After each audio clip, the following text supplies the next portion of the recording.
A pastor, black pastor in Atlanta, he kind of got in trouble for saying some things that apparently he was not supposed to say.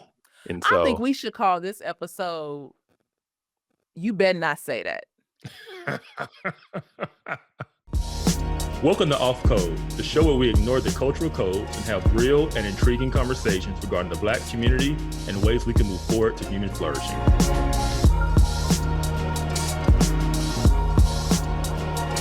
Hello, and welcome to another episode of Offcode. I am Monique Duson. And I am Kevin Briggins, and we are glad to be back with y'all. We know it's been a while. The last show we did was a live stream, so our normal Sunday kind of drop didn't happen, but man, we're glad to be back with y'all.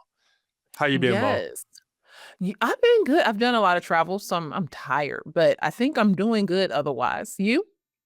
Hey, I'm good. You know, it's a lot going on in these YouTube streets. A lot of stuff Ooh, we got to talk you about. I feel like the back alley of blackness, it's overcrowded. We got way too many people parked in the back alley of Oh, blackness. Y'all, yeah. I'm like, can we Yes. clear this out? Because it's trash. Yeah. I mean, I'm just gonna call it what it is. yeah, it's been a lot has been revealed the last couple of weeks, I'll say. Mm-hmm. And it keeps rearing its head, and it's eventually gonna come to a head. Um, but I think it's important because people keep focusing on y'all need to get together and talk. I don't think that's really what it is. I think I that'll don't think happen that's what people eventually. want. Some people. Some people I don't don't. know. Yeah. I think this has always been my issue. I'm gonna call not trying to be disrespectful or anything. I'm just gonna call it because people know what you mean when you say this.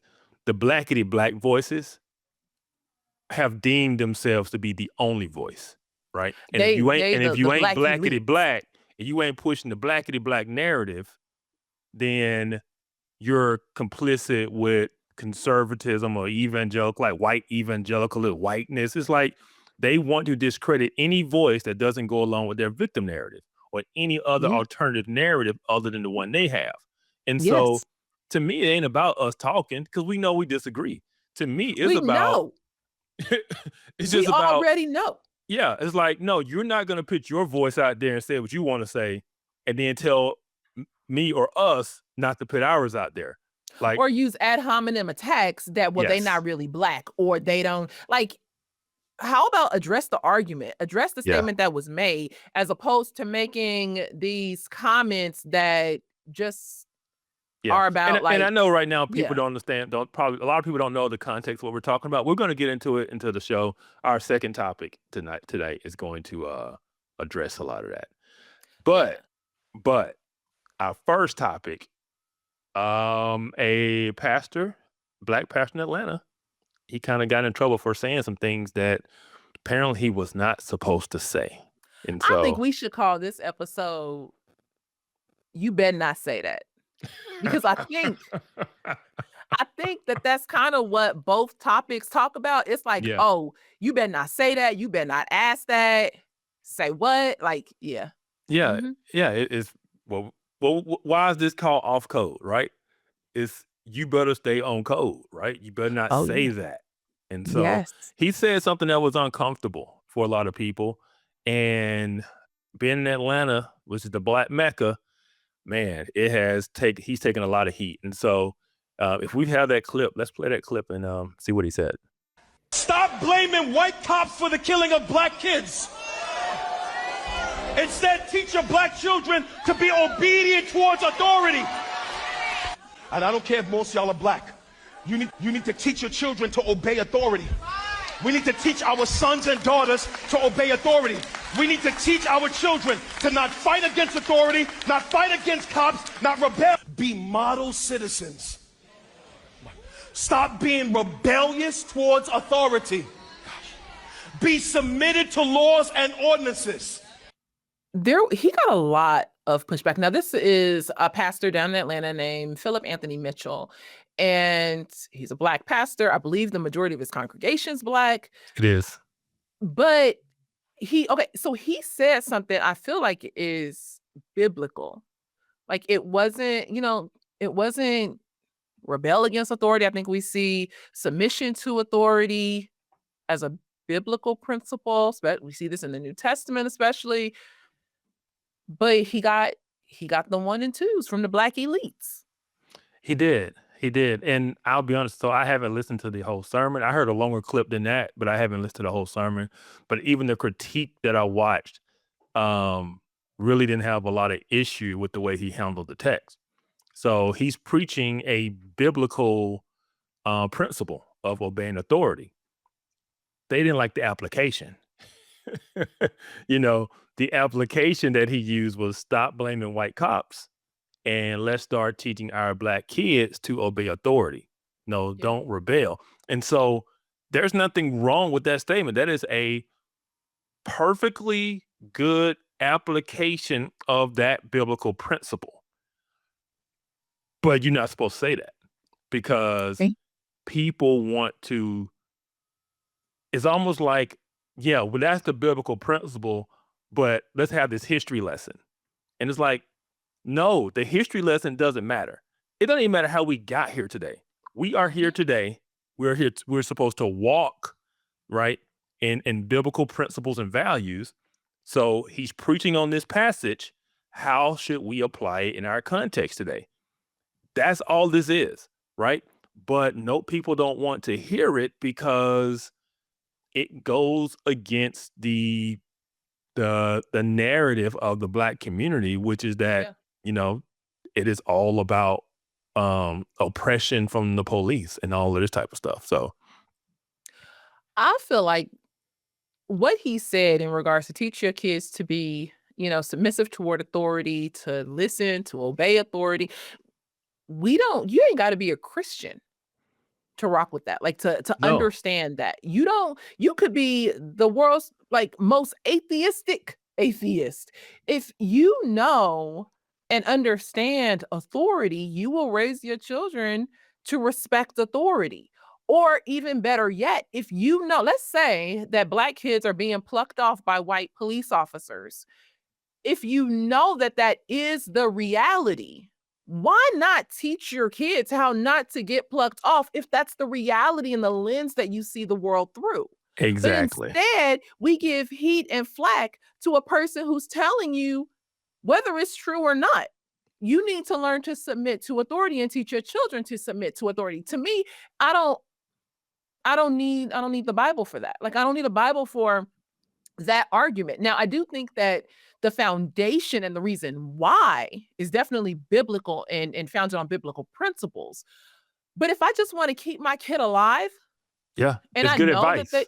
it's good advice. That's Yeah, it yeah, for anybody. yeah. So I look at it like this: if he had to preach that sermon, let's say he's white and he's a pastor of a white church, and he preaches that sermon and he says, "Teach your kids to obey law enforcement. Don't be rebellious," right? If he says everything he just said, and it's a predominantly white church, he's a white pastor, no one says anything. It's like, yep, that's good, man. That's a good application of the text. Yep, we should teach our kids to be submissive to authority and not rebel against authority and the police. Nobody will have a problem with it. But when you say Black people, all of a sudden the principle needs nuance. The principle needs some exceptions to it.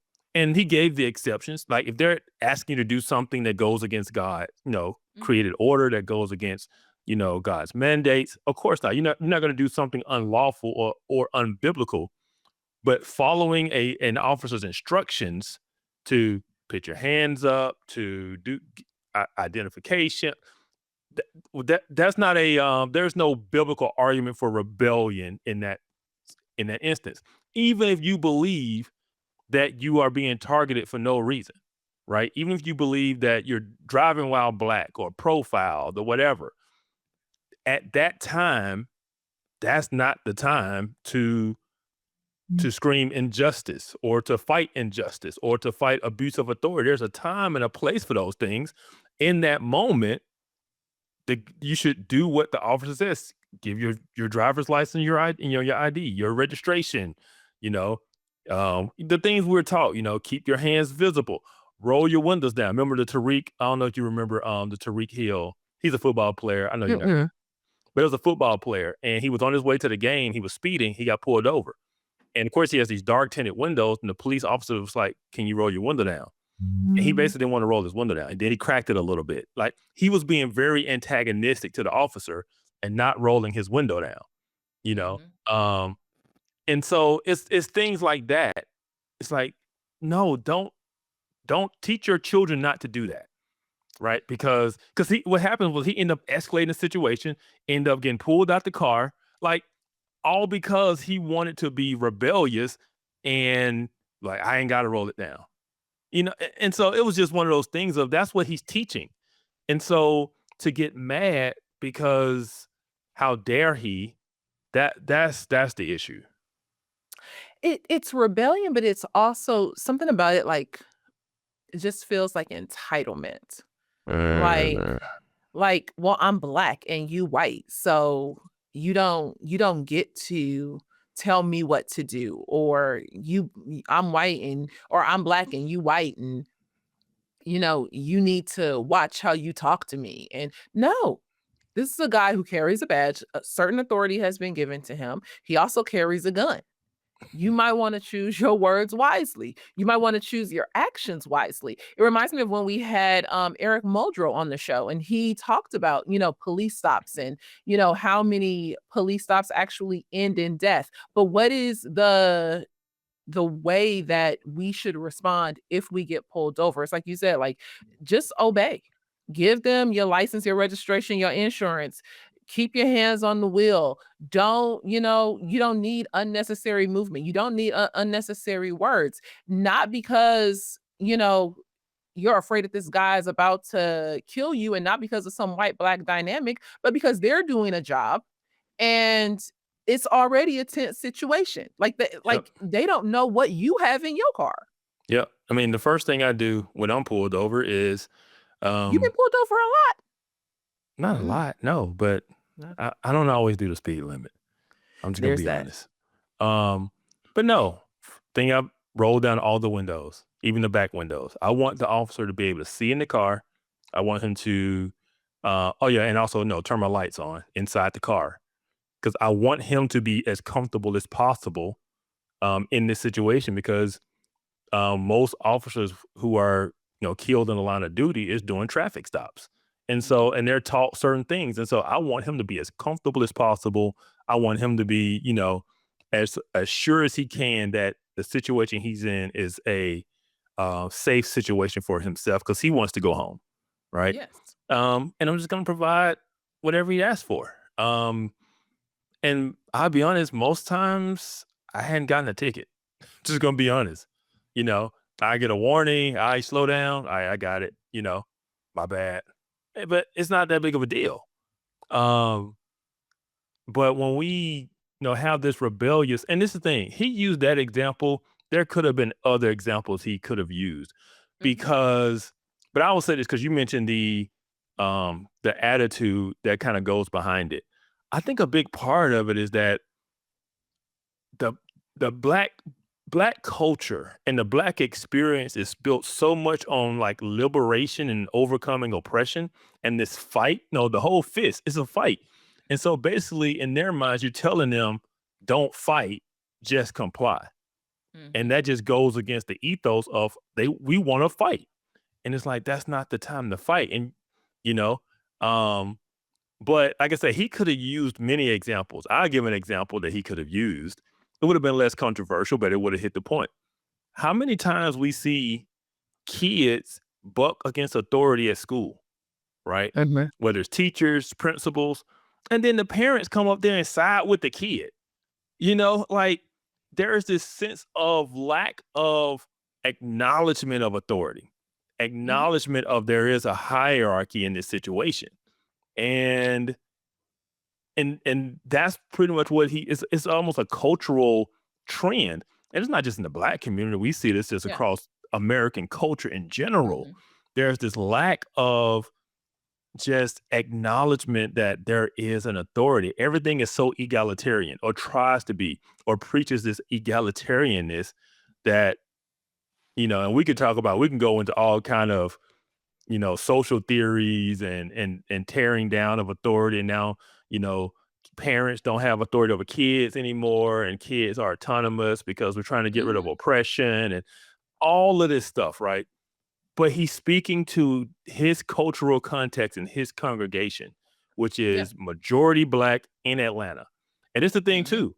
I mean, he said, stop blaming white cops. But in Atlanta, most of those cops are Black. So Yeah. so it's not even just a There's white that. cop thing. It is just the cops in general. And I've seen it both ways. Even when the cop is Black, I've seen the situation go the same way, because it's not about the skin color of the cop. It is about the buck against authority. That's just Yeah. what it is. And he's preaching that sermon, teaching a biblical principle. And he's teaching that, hey, in our context, this is what I see. And this is the way we can apply this principle. And not only is it a biblical principle, but this thing we know, when we apply biblical principles in our life, things go well for us, right? So take out the stigma about it, take out the historical narrative. And when we follow biblical principles, things go well for us. That's the point. That's the point. And so if you obey authority, even in a traffic stop, even in a situation where you believe you've been profiled, even in a situation where you believe something is unjust, if you obey authority, things will go well for you, right? You just follow the biblical principle. And so that shouldn't be controversial. But unfortunately, I just think we have a lot of biblically ignorant Christians, and a lot of Christians, because someone brought this up today.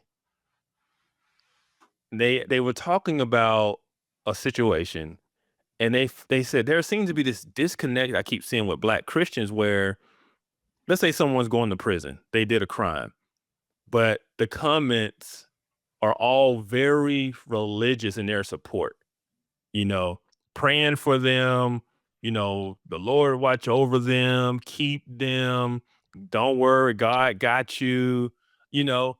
And the person was kind of confused. They was like, why do we keep seeing this spiritualizing of someone even when they are in the wrong, even when they commit a crime, they're going to prison? And my response was, in Black culture, a lot of times we view God as a provider, as a protector, as a liberator, right? But we don't view God as king in terms that he determines the rules and the way in which we live. So we can live as lawless as we want to live. We can live as ratchet as we want to live. But we can at the same time be super spiritual, because like Kanye said, as he was selling drugs, Jesus walks with me, right? Right. So no matter what we're doing, God is with us. And so that's kind of the sentiment that you get. So it's not about let me follow the ways in which God has called me to walk. Is is more so is how God works in the ways of my own desires and liberation, right? And telling me to keep my mouth closed and telling me to obey what this white officer is telling me to do, even though this is the biblical principle, it don't sit right with me, because God, that ain't how my God rock with me, And so you just have to understand that dynamic. And so that is why this dude is getting so much pushback for preaching something that shouldn't be that controversial. It should not be controversial at all, whether you're a Christian or not. It Yeah. should not be controversial. And to think that it is a controversial statement, to me, lets me know some of the thought process of the Black church elite. And the fact that this has become like just saying obey authority, or if there's a white person in authority over you, if there's a white person in authority over you, there might be a problem. But part of this issue is that Blacks want the authority and they want white people to submit to them. And Oh, if we don't have a Black person in authority with white submission, then we have a problem. We can talk about it today. I got time. yeah. I was talking to someone recently, and they're white, and I was explaining something, and this is not the point I was trying to make, but I was like, okay, I guess I kind of did say that if you read between the lines. But their conclusion, they was like, so they're not looking for equality, they're looking like basic vengeance, right? It was almost like this vengeance towards white people. This, it wasn't to be treated equally, because this is the thing. Black people don't typically want to be treated equally. Let's say policies. Let's say civil rights movement, okay, all Jim Crow goes away. Everyone is treated equally now. Let's just for theory. That's not what was wanted, and it's still not what's wanted today. We want special treatment, and the special treatment means there's some way we benefit and some way white people don't benefit, right? So that we can get to equity. Yes. Yes. That is what the goal is. So it's not just to be Yes. treated right. It's like, no, you got to suffer. You've got to suffer for my benefit. Yes. And until that happens, we ain't good. But no one wants to talk about the fact that we cannot, as believers, condone injustice in order to get to justice. 100%. But that's what a lot of this is. Yeah. And they will never call it injustice. They will never, say, well, we want to hold back, white people so that black people can get ahead or things like that. No, they're going to flower it up and talk about DEI or equity or outcomes, or no, in reality, you want to do injustice as a way to get to what you have defined as justice, these equal outcomes. Man, I didn't think we was going to get here from that, but we did. And it makes sense. Like that's what it is. That is what it is. Because we're dissecting a mindset and a culture. So the And it's issue always- is, yeah. Sorry. No, go ahead. I was gonna say, and it's always gonna be white people's fault. Always. So if you have the black kid get pulled over at a police stop and he buck wild, well, we can't just blame him. We got to look at our history, look at the black codes, look at slavery, look at this, look at that, look at Jim Crow, and that white man just exercising his authority. Okay. Yeah. But now let's say that it's a black cop and a white kid buck wild. Them white kids, they don't have no home training. They just buck wild. They probably the product of gentle parenting and blah, blah, blah. It's always white people's fault. It's always white people's fault. It is. Like you damned if you do and damned if you don't. And yes, I said it. Like it is what it is, but it's always gonna be their fault. They pay reparations. It ain't enough. You don't pay reparations. You cheat, dirty, and you don't want nobody to get on your level. Like what? Yeah. And I know somebody, I don't know if I talked about this. Oh, I talked about it on a family meeting, I think. Somebody made a meme of me and April Chapman. Yeah. Talking about why we defend white people. The fact that you even asked that question shows that you ignorant. Like it's ignorance. Yeah. We are the body of Christ. We are one family. Yep. Yeah. But yet I am sure when somebody comes across with they cross and they black fist together, we gonna be the ones who out here cooning. Yeah. And this kind of aligns with our next topic as well, is we get criticized for standing on principles of treating everyone the same, right? Treating everyone the same and not showing partiality, right? And when we notice that someone is being mistreated, even if that person is white, we say something about it because we realize there's a principle here that's being violated. And because we're about principles and not about power, we get criticized because we should just shut up and be about power. And that power is black, right? And you're hurting our power when you say these things or when you don't say these things. And so we get criticized for just being people of principle and saying, if it's wrong this way, it's wrong that way. And they're like, no, shut up. No, it's only wrong when it happens to us, right? We can discriminate against them because we got to get equity. Look what they did to us for 400 years. And we're like, no. Mm-hmm. But then we get called out because we're standing on the principle and they're standing on power. They're standing on a particular outcome, and the means or the end justify the means. And so, yeah. The argument is, well, how are we being treated equally when we have X amount of black men in jail? Well, have you ever thought about why are X amount of black men committing half of the violent crimes in America. But Yeah. it's always going to be an excuse. It's always going to be, we don't see the equal outcomes. And because of that, we are not treated equally. No, we are treated equally. The issue is, why does the culture participate in such a way as to have such wretched results? Yeah. And so back to his whole thing about, the police, engagements with the police. Yeah, that is a cultural issue, right? And he's simply speaking to the culture and saying, look, y'all, we can't keep doing this. We can't go down this road. We must teach our children this biblical principle that they are to submit to authority. I don't care if it's your parents. I don't care if it's your school teacher. I don't care if it's the principal. I don't care if it's your football coach. I don't care if it's the police.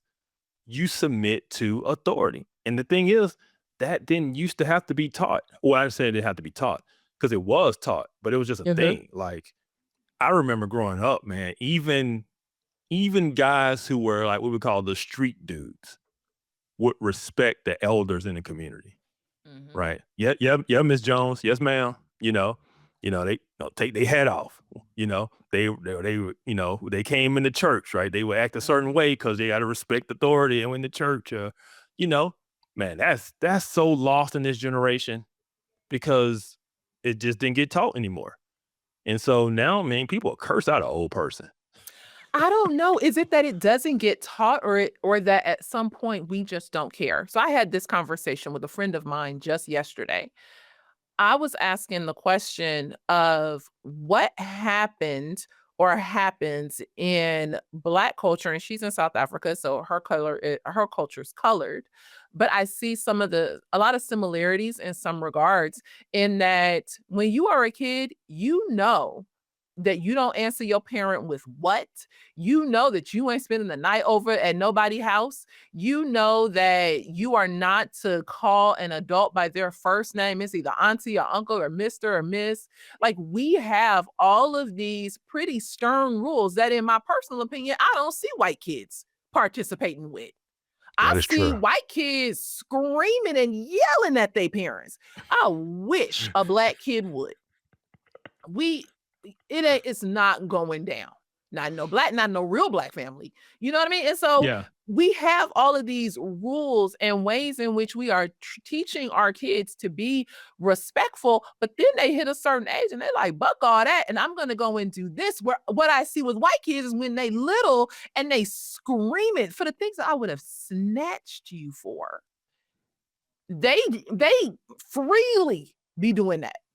And if this ain't your family and you watching this and you white, I apologize. But I mean, I'm just what I observe. Because y'all, we're going off stereotypes. We're going off stereotypes. Yeah. There's been a lot of there's a lot of comedy routines based on this stereotype. They talk when they enter into their parents' conversation. I would have had both my teeth knocked out. Just ain't no way. I'm gonna go and enter into a grown folks conversation. I'm not even supposed to be in the room when grown folks is talking. So if I am in the room, I know I better mind my own business. That is not the case. They invite their kids in the conversation. Honey, you 15. What do you have to offer me in my big life? But I digress. But when they get to being 20, I don't see that same behavior. Where what I see with many in our culture is that they know I dare not. But at 20, it flips and becomes I don't have to take off my hat for you. I can say what I want to say to you. Do you know what I mean? Because your position is that this just isn't taught anymore. I don't know that it's not taught. I feel like at some point we just walk away. I don't think the younger generation is taught it. I mean, you might get taught it like you can't talk to your parents some type of way. But outside of that, like, they go to school and it's not like the teacher and the principals are the authority, right? Because like I say, the mom will come up to the school and snap on the teacher and take this kid's side. And so it used to be, if he cut up, call me, or if he cut up, you got permission, do what you got to do to him.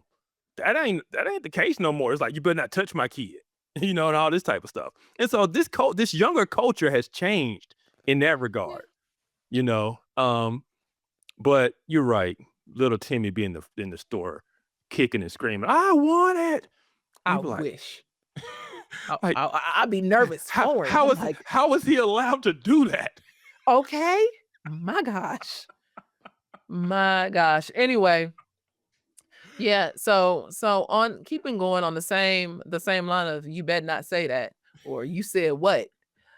I reposted somebody that I'm connected with on Facebook. I think you're connected with Vincent too. Yeah, I am. And he wants. Yeah. You can say his name because I'm pretty sure he would. He don't mind. Okay. So Vincent Brown posted a question on Facebook, and I thought it was a really good question.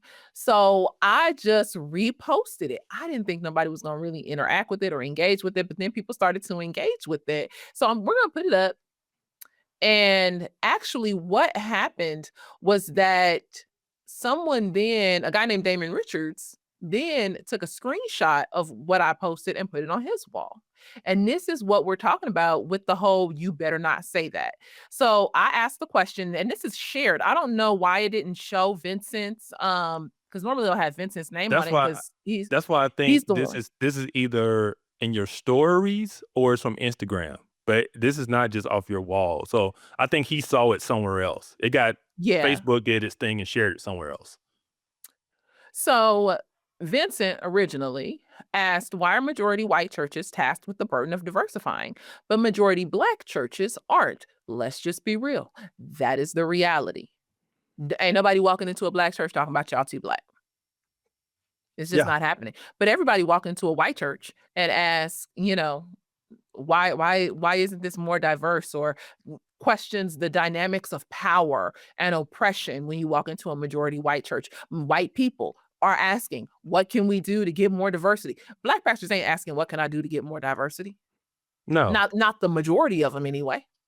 Right. And it's the thing. And it's his caption. So let's look at the caption. The caption says, all right, so who's going to tell her? Yeah. Face Tell me palm. what? Yeah, this like I'm automatically wrong. Because But I'm on social media, so why didn't you tag me?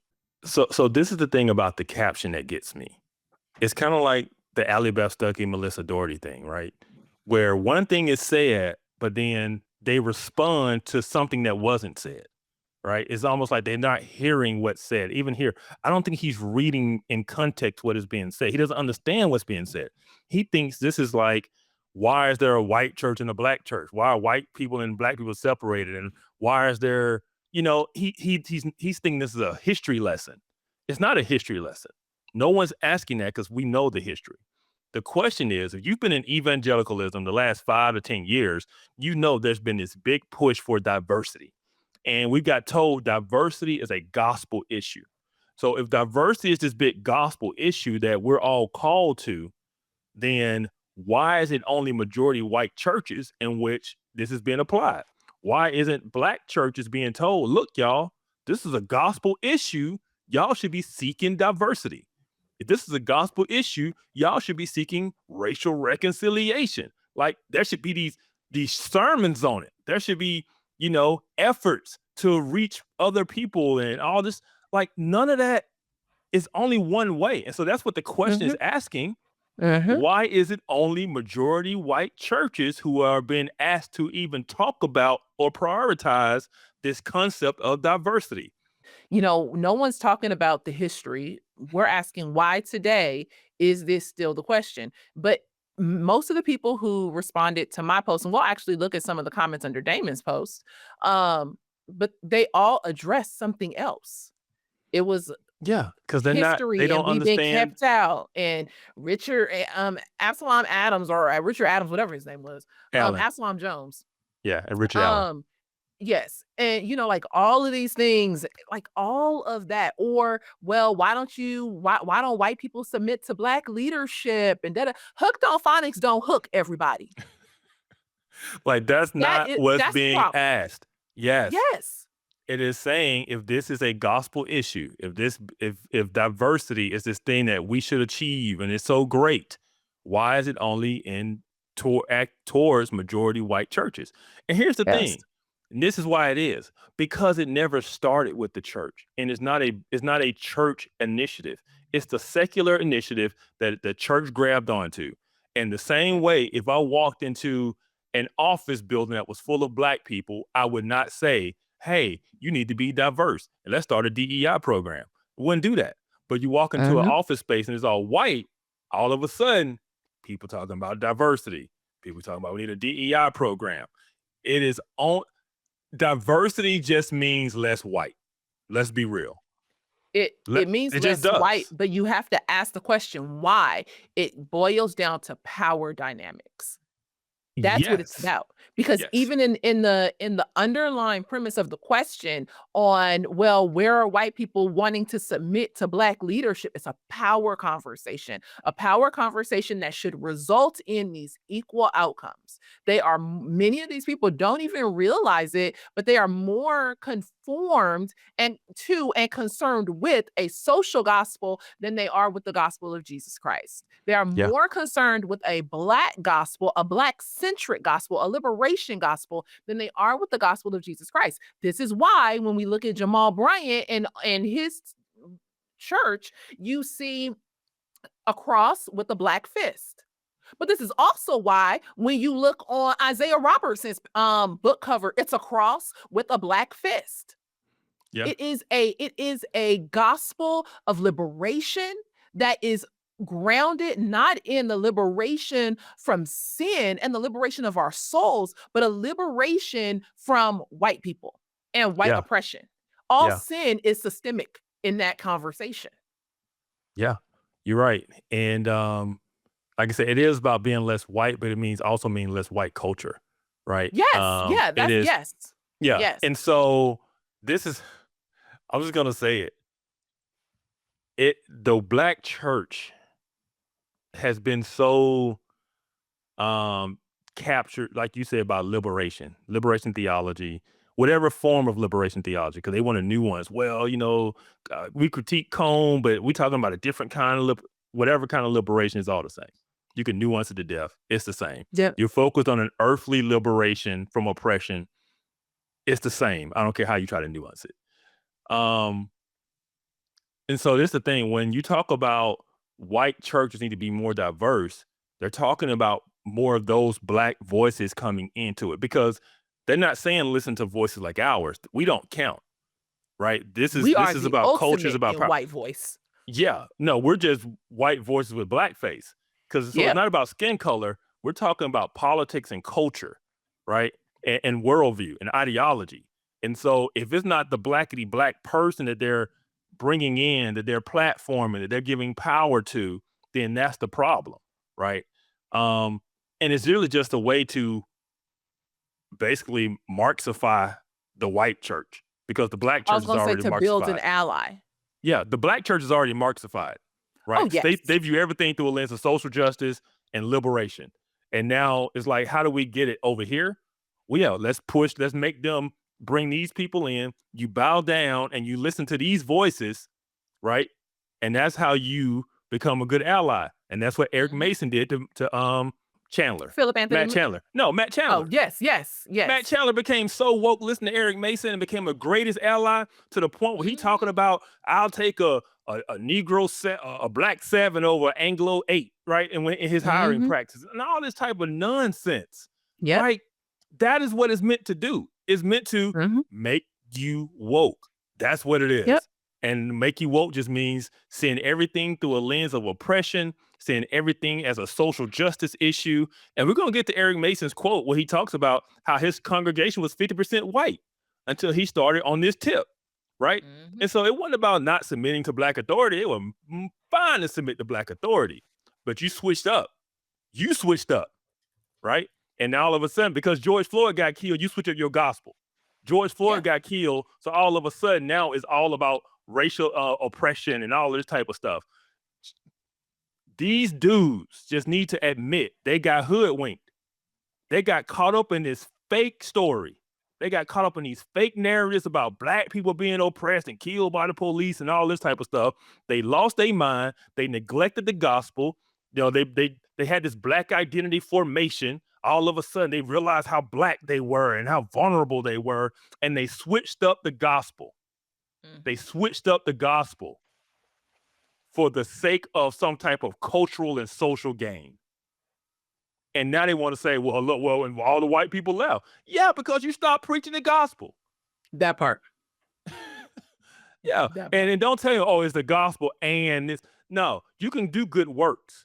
We don't need critical race theory, woke, liberation theology, social justice, liberation theology. We don't need any of that stuff to know how to love thy neighbor.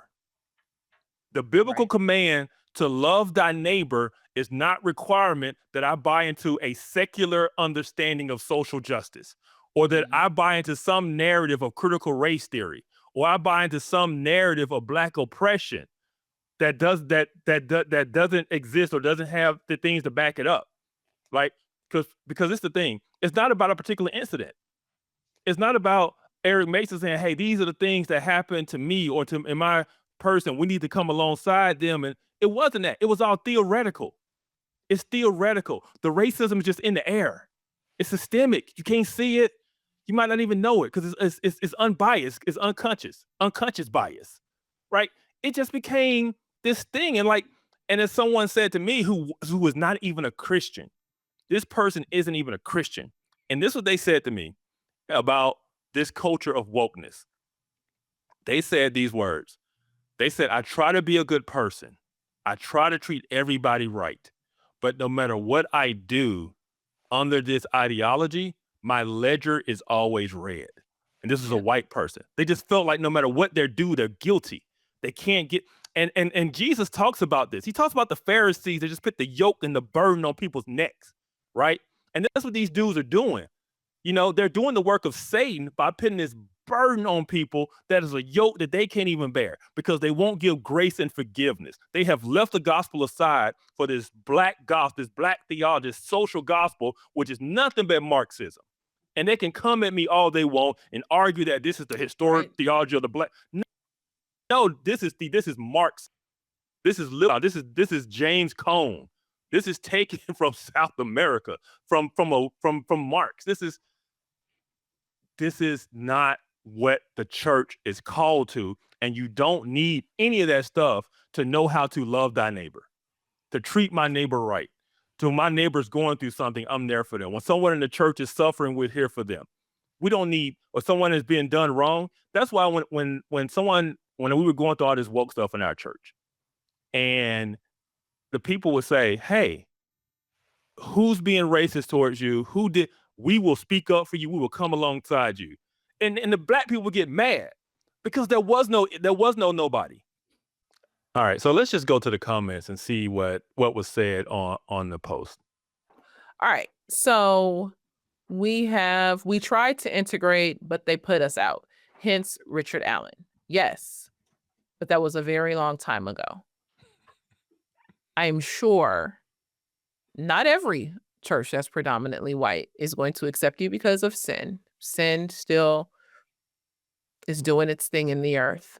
But I would say that we don't have the same sentiment in America as we did back when Richard Allen was walking the earth.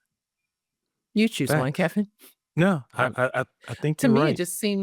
it just seems like logical. Like, okay, you know what? Let's look at this from another lens. Like, we tried to integrate, but they put us out. So do you stop going to work? Because at one time, your profession used to be segregated. Do you not go into restaurants because at one point restaurants used to be segregated? No, but you want to use this crap for the church. And this is what I'll say about this. And this is the double standard. Black churches are very comfortable just being black churches. Yes. And proud to be. Yes. There is no pressure. There is no thought that they need to be anything other than a black church. And so that's kind of the premise of the question. If this is a gospel issue, why is it only applied to one and not the other? Right? And so I even hate the term like white churches is being comfortable being a white church. Like it's something, it's like we should be comfortable in our cultural context, right? And we should be comfortable being faithful to the gospel in our cultural context. Yeah. It But that's not allowed to be the case in one. It's One is only racist, one is just we just yes, celebrating our culture, our yes, Black tradition. yes. And so once again, it's the not um it's the unequal treatment or the unequal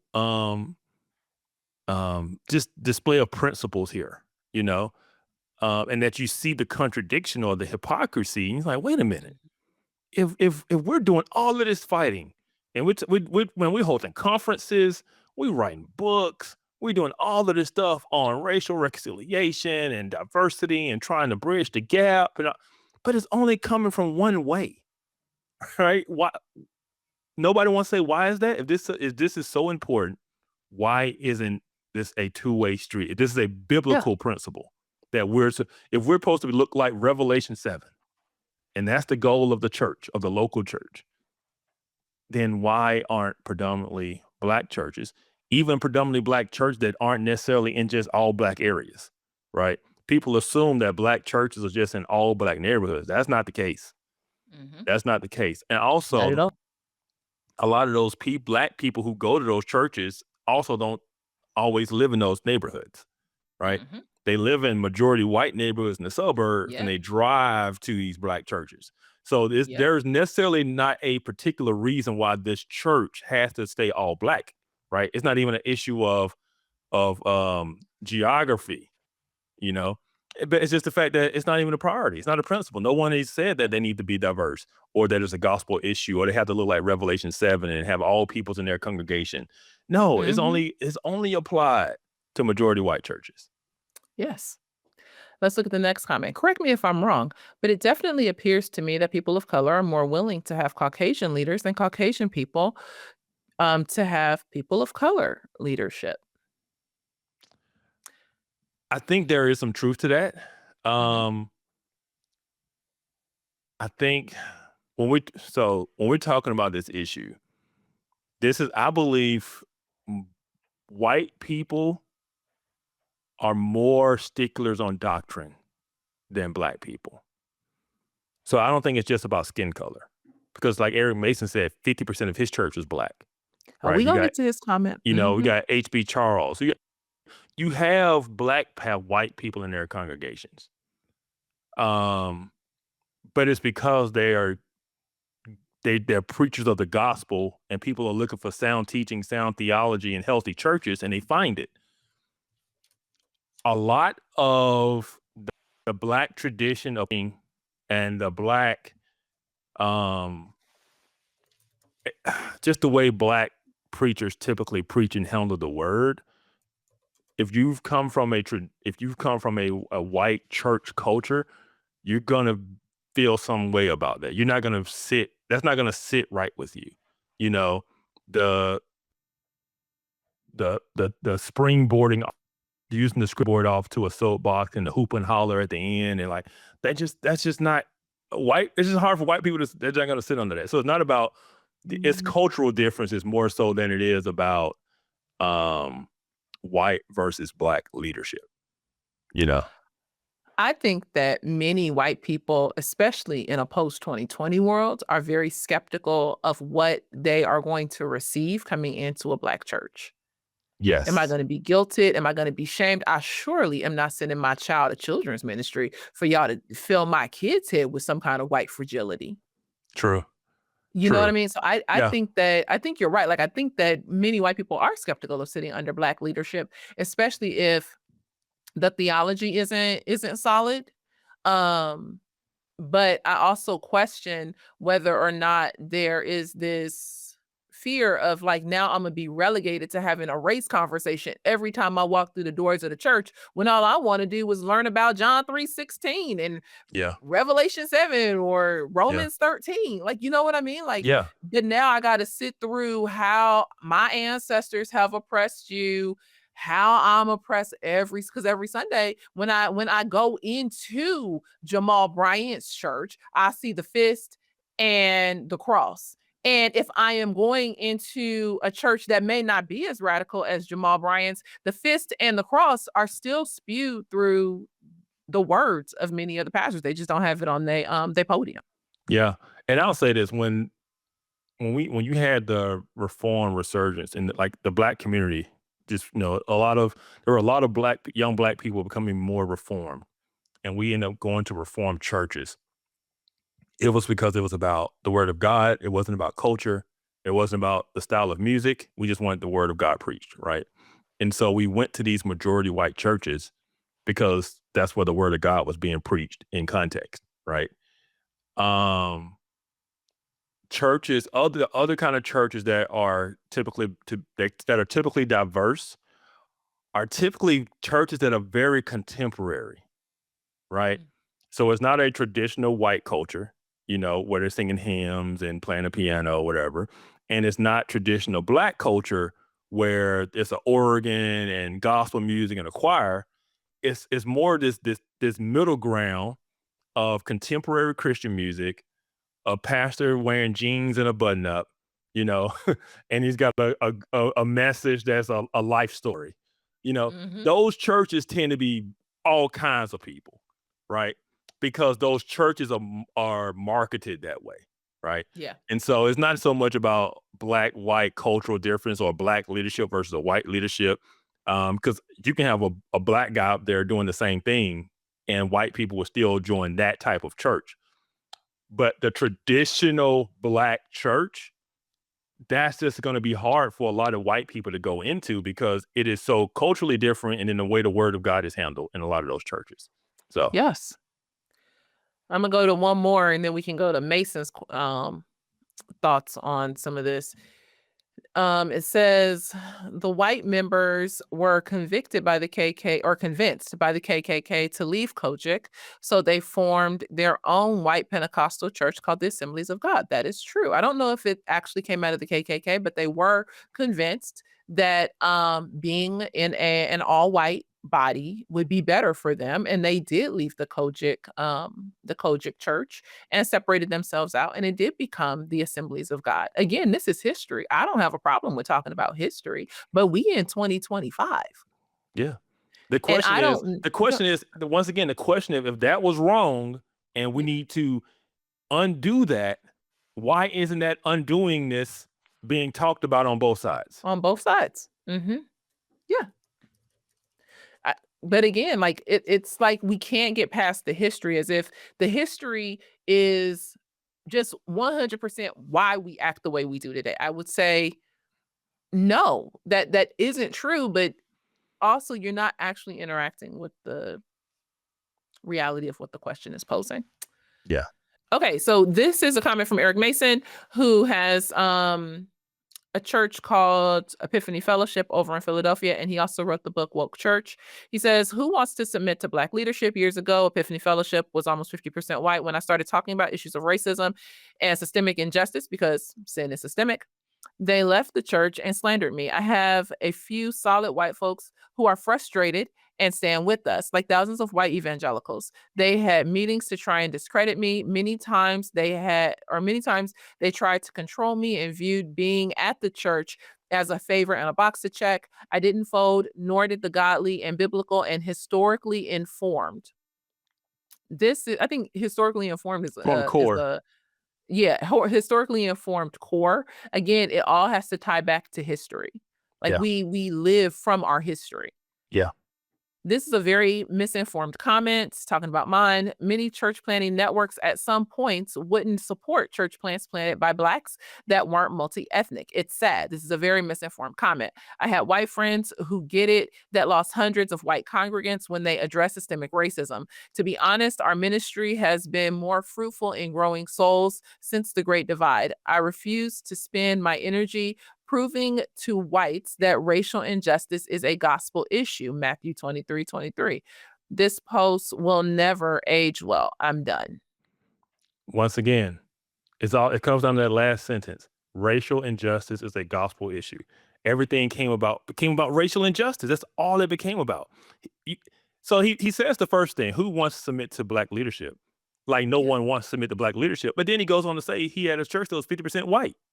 Yeah. It sounded like they didn't have a problem submitting to your leadership until you start calling them racist. Until you start saying they owed you reparations, right? Yeah. And then if somebody don't agree with that, then they're not for racial justice, or they're not against racial injustice. You switched up. And yeah, that's what this is all about. These wokety wokes got woke, and now they can't determine what is gospel, what is biblical, and what is cultural. Because at the end of the day, like I said, they got hoodwinked. They got hoodwinked by the BLM movement. They got hoodwinked by all of this secular stuff. They got hoodwinked by the media, who made these fake narratives about black oppression and what was happening to black people at the hands of cops. And when other people pointed it out and says, I don't think that's true, no, you get called racist. You said you're trying to hold on to your power, all of this type of stuff. It was like either you get on board or you're not a faithful Christian. And that's what drove people away, right? You don't care about racial injustice. Yeah. Yeah. And so they can have all of the revisionist history, but we saw it. We saw the switch up. And so the fact that 50% of your church was white means that they didn't have any trouble submitting to you. And like you said, and then he even said he had white pastors who lost hundreds of people. So it wasn't that they left you because you was black.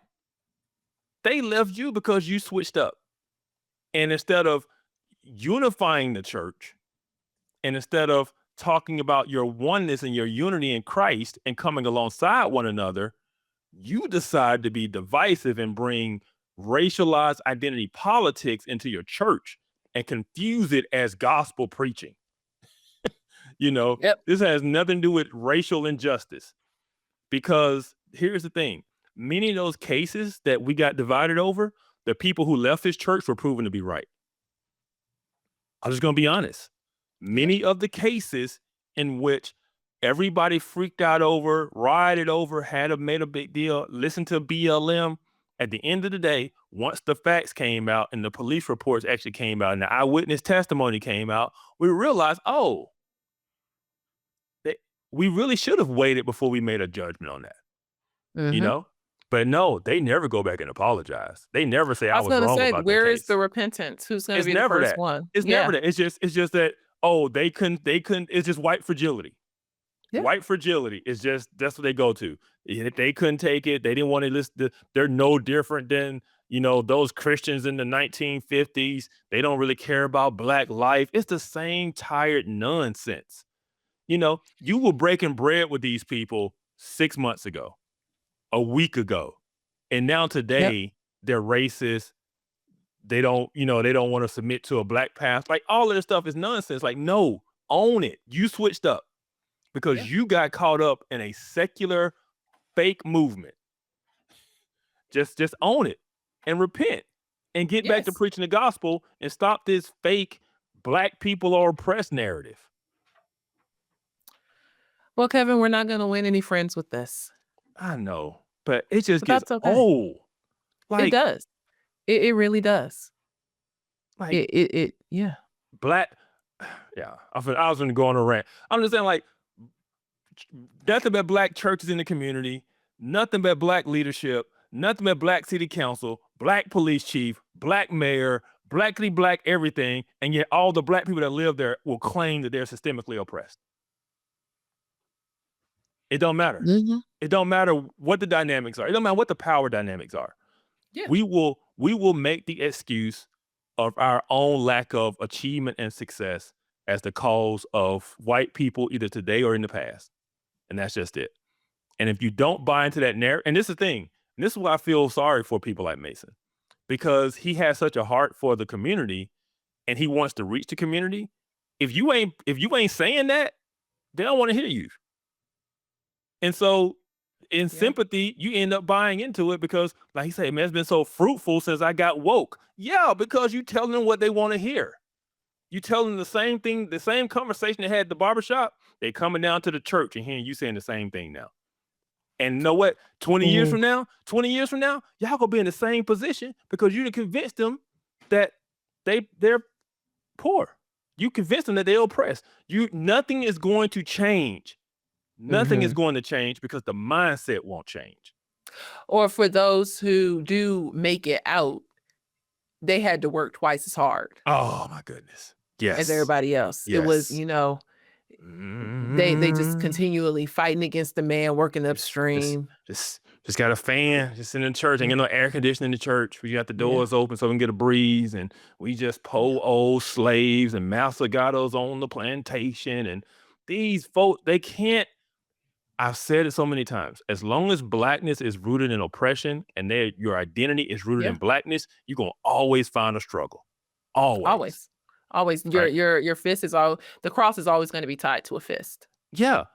Absolutely. And that is, to me, that's the most offensive part of this entire conversation. The cross will always be tied to a fist. And it is. At that point, they won't argue. They will not argue. No, they won't. The cross is always tied to a fist. Okay, so I had no intention of going here in this conversation, but look at the podium, pulpit, whatever you want to call it, altar thing. This is Jamal Bryant. Now, I am sure Eric Mason, Isaiah Robertson, Damon Richardson, none of them are going to say that they agree with Jamal Bryant. They would say that Jamal Bryant is off. He off kilter. Like some of the people he platformed, his stands on abortion, like a lot. Like I don't think that, and I could be wrong, but I don't think that they would rock with Jamal Bryant. But this is what is on his podium when he gets up to speak on a Sunday morning. The cross is always attached to a fist.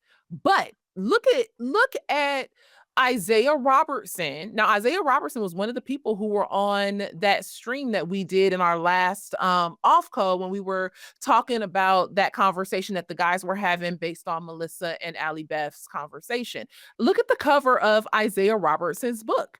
It is the cross and a black fist. I do not think that he would say that he agrees with Jamal Bryant, like that he is some Jamal Bryant sympathizer or supporter. Maybe he is. I don't know this guy. But there is something that they have to agree with. They are in line on something.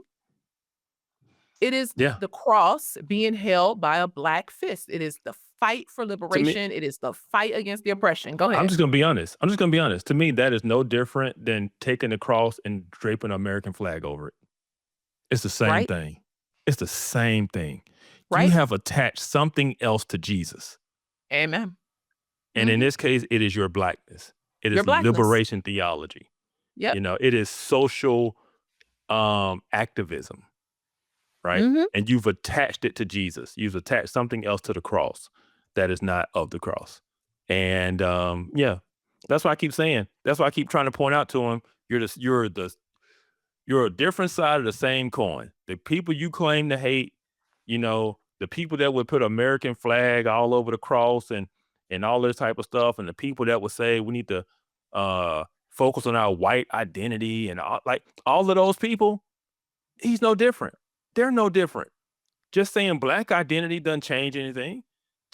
Changing from American flag to a black fist doesn't change anything. You're making the same error, right? Yeah. And so we're going to call out both.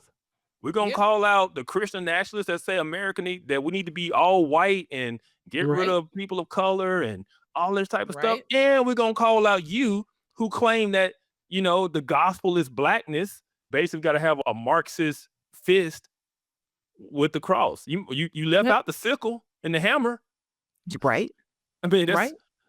Yes. We're going to call out both because both are wrong. Both are wrong. Both are wrong. Kevin, I guess I'll see you in Facebook jail, or